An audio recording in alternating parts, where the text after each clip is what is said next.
បើអូនយល់ថាកូនយើងចេះតែនិយាយពេលនេះតាមតែចិត្តអូនចុះ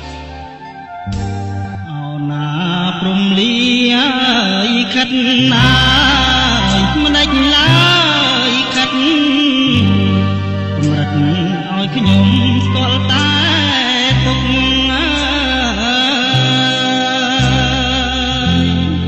ស្គាល់តែវិបត្តិពុំដែលបានសុខរួមជួបតែទុកជីវិតក្លោចផ្សាហេតុអ្វី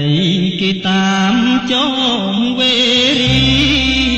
កម្មអើយកម្មជាបាបផ្ដំទាខ្ញុំគ្មាន